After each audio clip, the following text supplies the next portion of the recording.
hombres y mujeres del mundo. Hoy la locución me voy a permitir leer varios fragmentos por la importancia de la misma. Esta locución se trata de un pasaje que incumbe a mi familia.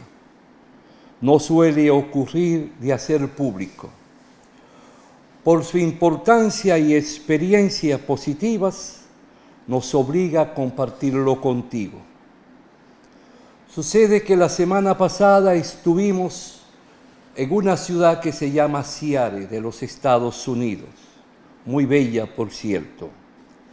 Mi hijo Asiaraf, el mayor, es abogado y ofrece asesoramiento legal al Centro Familiar Cristiano Seattle, que tiene su sede en esa ciudad de Seattle, dirigida por un pastor de nombre José Infante. En su quehacer goza de la compañía de su amada esposa, la pastora Violeta Infante, mujer extraordinaria, de gran formación en el mundo de la teología, al igual que su esposo. Asiaraf le ha hecho trabajos. Han comprado emisoras en nuestro país y por gratitud o por respeto lo invitaron a su congreso que hacen de forma anual allá en Seattle, congreso que reúne a miles y miles de feligreses. Esa iglesia está dirigida por el pastor José Infante, quien es oriundo de la ciudad de Salcedo en nuestro país. Emigró muy joven a los Estados Unidos, a la ciudad de Nueva York, junto con hermanos. Se dedicaron al negocio de bodegas, pero él se fue dando cuenta que su mundo estaba en la creencia, en poner en práctica todo su sentimiento, cuerpo y alma a una iglesia. Con el tiempo se trasladó a esa ciudad y dando respuesta a ese llamado de su Dios, procedió a fundarla. Hoy cuentan con miles y miles de feligreses. Han desarrollado una gran iglesia con infraestructuras extraordinarias. Tuve la oportunidad de escuchar 2 de sus sermones en un lenguaje franco y sencillo, sin un accionar teatral. Se dirige a sus feligreses. Tuve la oportunidad de escuchar 2 de sus sermones. En el primer sermón habló de la vida de los emigrantes. Hizo ver lo que ellos sufren, la pobreza, la desesperación y la incertidumbre. Les recuerda que hay pobreza en los Estados Unidos y los emigrantes más que cualquiera sufre y padece todo lo que es estar lejos de su tierra. En el segundo sermón habla de la fe. Sin embargo, hace ver que la fe tiene que estar acompañada de la decisión de hacer, de lograr lo que se busca, tener el valor de lanzarse con ímpetu, con decisión, con mucho valor a la búsqueda del bienestar social y económico. En el trayecto compartí con don Manuel, que es uno de sus asistentes, y su esposa llamada María Mayralín, por quien guardo gran gratitud por las atenciones que nos prodigaron, porque fui invitado junto con mi hijo. No obstante ser él el abogado, tenía interés de conocerme. Las palabras del pastor Julio Infante me llevaron a mi infancia y adolescencia, como a las luchas por los pobres y trabajadores del campo y la ciudad, lo cual me hizo recordar que nuestros países son muy pobres para poder darle al hombre grandes riquezas materiales, pero sí le da un sentido de la igualdad, le da un sentido de la dignidad humana. Quiero recordar que yo estudié con los jesuitas. Eran hombres rectos, disciplinados, rigurosos, inteligentes y de carácter. Entre aquellos que predicamos la liberación de nuestros pueblos, existe un gran punto de comunidad entre los objetivos que preconiza el cristianismo y los objetivos que se buscan. Entre la prédica cristiana de la humanidad, la austeridad, el espíritu de sacrificio, el amor al prójimo y todo lo que puede llamarse contenido de la vida y la conducta de un revolucionario, quiero significar que no hay diferencia. ¿Por qué? ¿Qué es lo que estamos predicando a la gente? ¿Que mate? ¿Que robe? ¿Que sea egoísta? ¿Que explote a los demás? Es precisamente todo lo contrario. Vivimos en una época en que la política ha entrado en un terreno casi religioso en relación con el hombre y su conducta.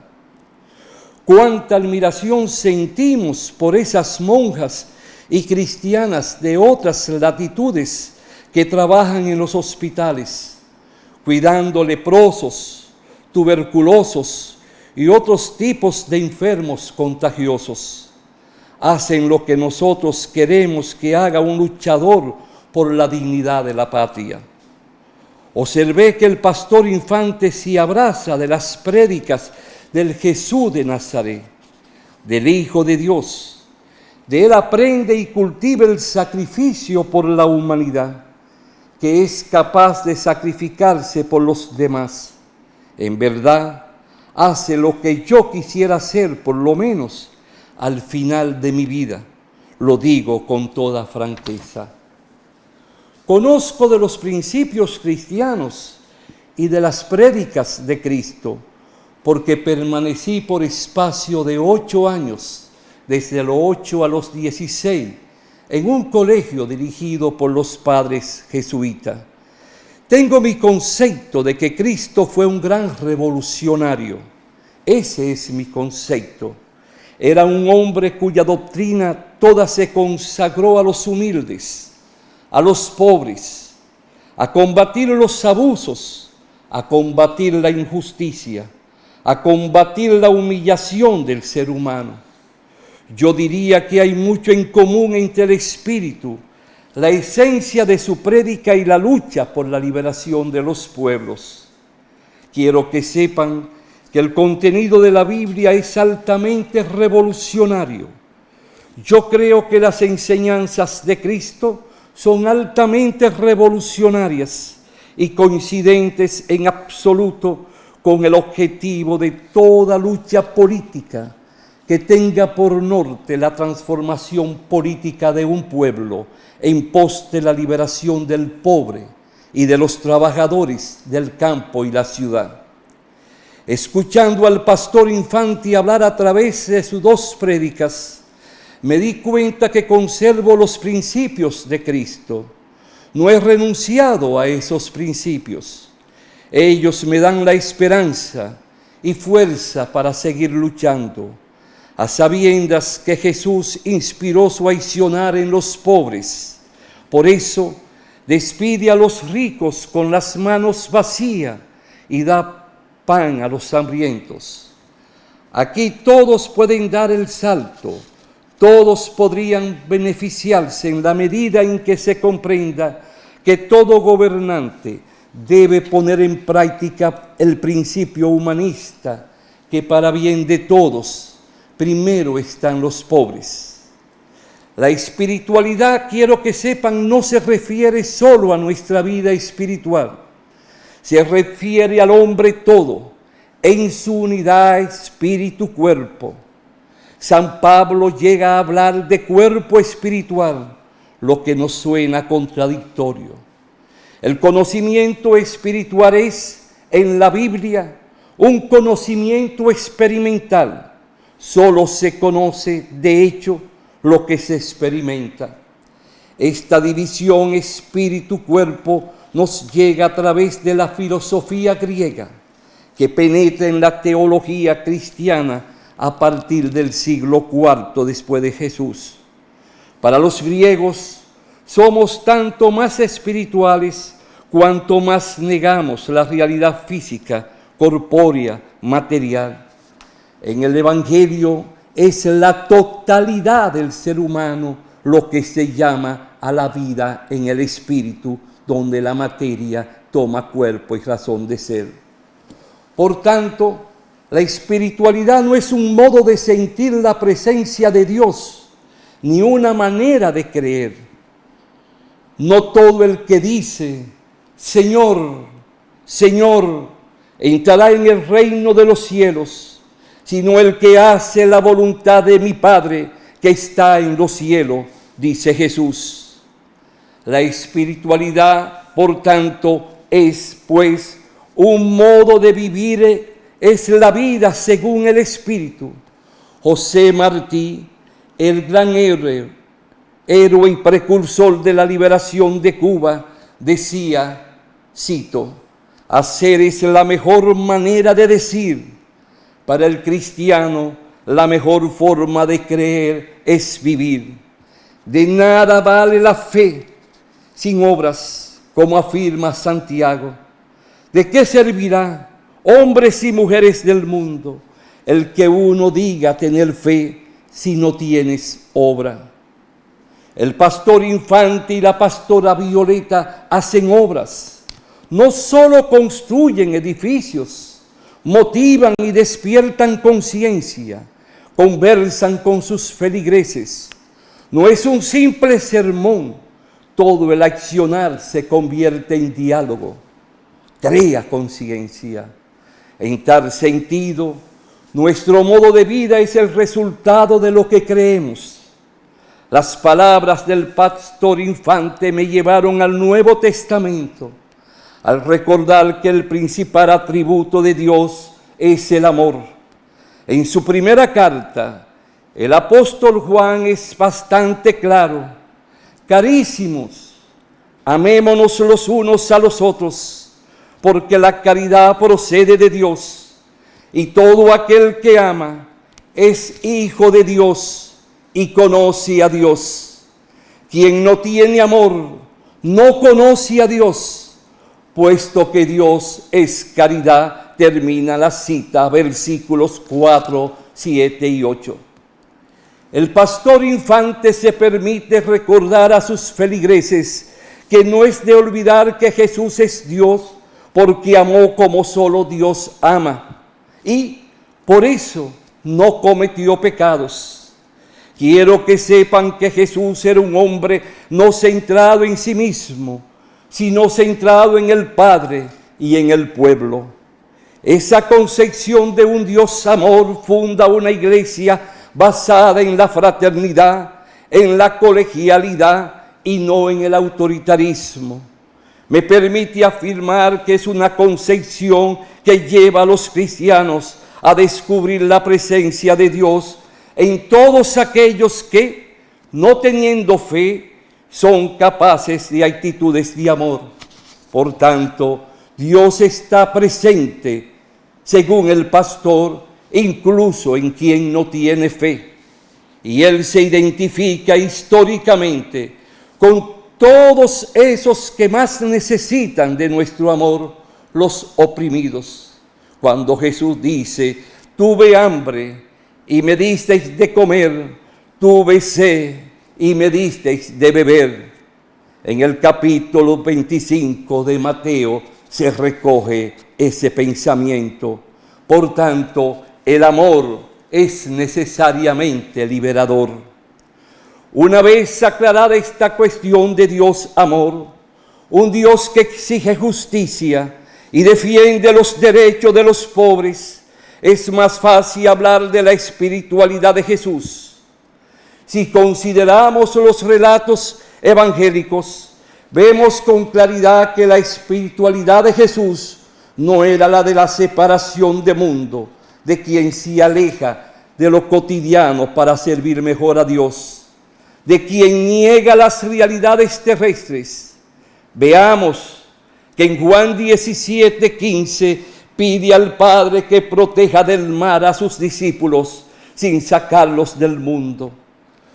Toda la existencia de Jesús es una inmersión en el conflicto ideológico, en el terreno donde se batían diferentes concepciones y objeciones a favor o en contra de los oprimidos.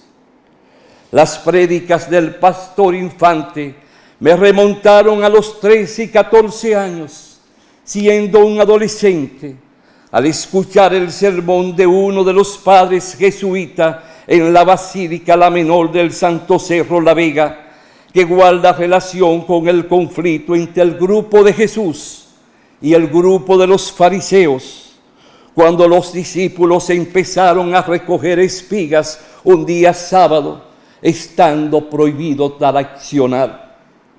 La respuesta de Jesús está en el versículo 25 de San Marcos, al recordar lo que hizo David cuando se halló acosado del hambre, así él como quienes los acompañaban.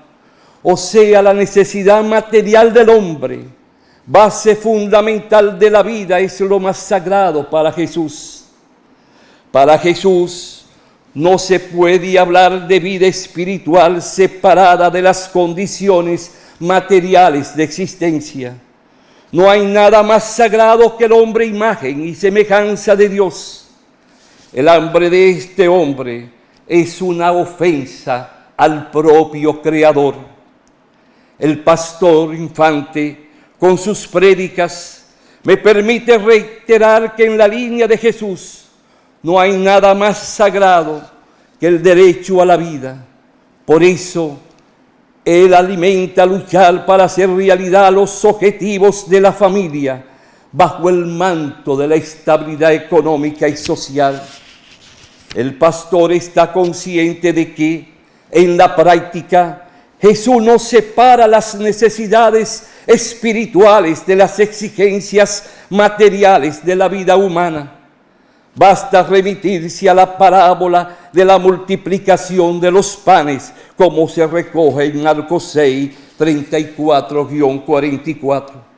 Veamos, una multitud de 5,000 hombres había acabado de oír el sermón de Jesús. Los discípulos se acercan a Jesús y sugieren: este es un lugar desierto y ya es tarde. Despídelos a fin de que vayan a las alquerías y aldeas cercanas a comer.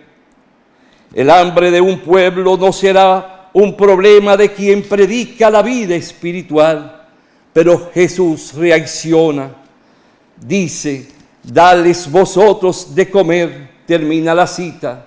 No puede echar a una multitud hambrienta. Es también un problema que ustedes deben asumir, le dijo a sus discípulos. Es interesante observar que los discípulos emplean el verbo comprar y el maestro emplea el verbo dar. Aún los discípulos no captan la propuesta de Jesús. Dice: vamos, pues, y gastemos 200 denarios, la moneda de ese entonces, para comprar panes, si es que les sabremos de dar de comer. Hay quien piensa que el dinero es suficiente para resolver las carencias del pueblo. Es la teoría del bolo. Primero hacerlo crecer como el pudín, acumular mucho capital, para después repartirlo entre todos. Jesús les responde: ¿cuántos panes tenéis? Y obsérvese que él no indaga qué cantidad de dinero tienen los discípulos, sino qué cantidad tienen en bienes, en panes, los fieles. Marcos continúa diciendo que los apóstoles comprobaron que había 5 panes y 2 peces.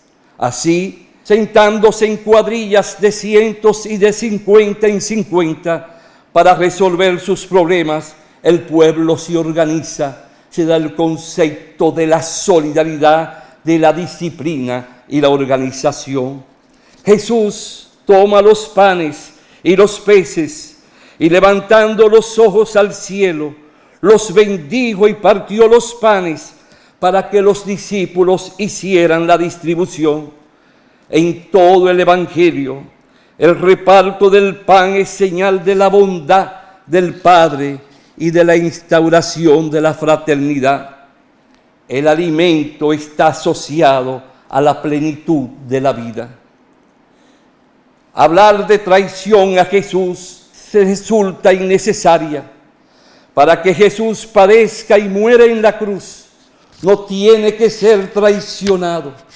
Desde el momento mismo en que abraza el mundo de los desgraciados y encarna la aspiración de un mundo mejor y se entrega a la tarea de predicar la voluntad de un Dios misericordioso y de amor, allí donde imperaba un Dios colérico que favorecía a los poderosos, desde ese momento su tremendo destino queda trazado y tendrá que cumplirlo sin desvío.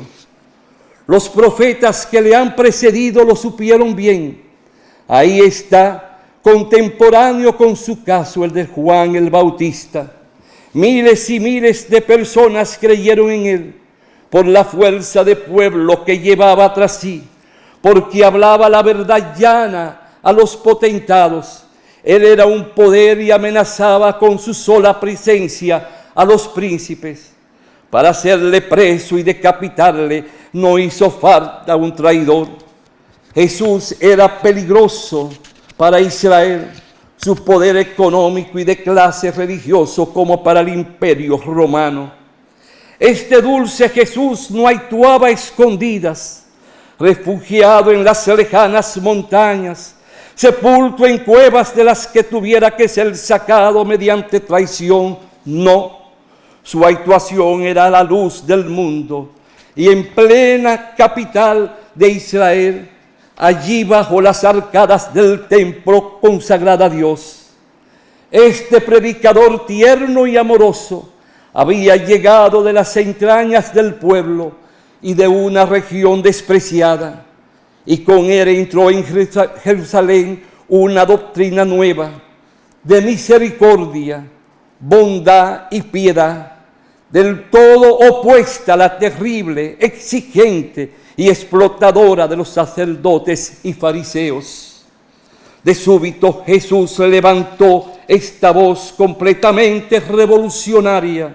Dice: mi Padre dice que los beneficiados no son sus hijos sois vosotros, los humildes.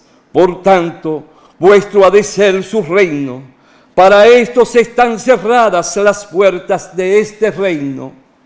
Quiero que sepan que aumentaba el peligro para sus enemigos el hecho de que Jesús tenía una inteligencia tan sutil, tan realmente asombrosa, que no era fácil sorprenderle en delito contra la ley religiosa o contra la ley romana, y una personalidad tan llena de encantos que hasta el propio corazón del gobernador romano resultó conmovido por él, como se conmovieron Nicodemo y José de Arimatea, miembros del Sanedrín. Observar que también personas de la nobleza siguieron y amaron a Jesús. Cuántas prédicas, cuántas ideas sabias recibí de este pastor del mundo, que riega por el mundo mensajes de paz, de amor, de lucha, de combate, de decisión de sus fieles por lograr un mundo diferente, por un mundo como lo soñó y lo predicó el Jesús de Nazaret. Mil gracias, pastor, por la invitación. Mil gracias a su señora esposa. Mil gracias a Manuel, un caro amigo, y a su amada esposa, por todas las atenciones que nos brindaron. Cuánto aprendimos de ustedes, cuánto renació mi pasado, cuánto envolvió de mensajes plenos mi infancia. Eso indica que ustedes por su camino y uno por el otro coincidimos a plenitud en la lucha por los pobres, por los descamisados, por los sin nombre. Que Dios les siga bendiciendo y siga prosperando su evangelio, y el Evangelio de la paz, del amor y de la solidaridad entre los hombres y los pueblos del mundo, por su auténtica liberación, por su auténtico progreso y por la autodeterminación de cada pueblo del mundo. Para dirigir este mensaje, busqué como soporte dos grandes libros. Uno, Fidel y la Revolución, que es la conversación que el padre brasileño Frei Beato sostuvo con Fidel, y el otro, Judas el Iscariote, de Juan Bosch. Hasta la próxima, si Dios quiere, hombres y mujeres del mundo.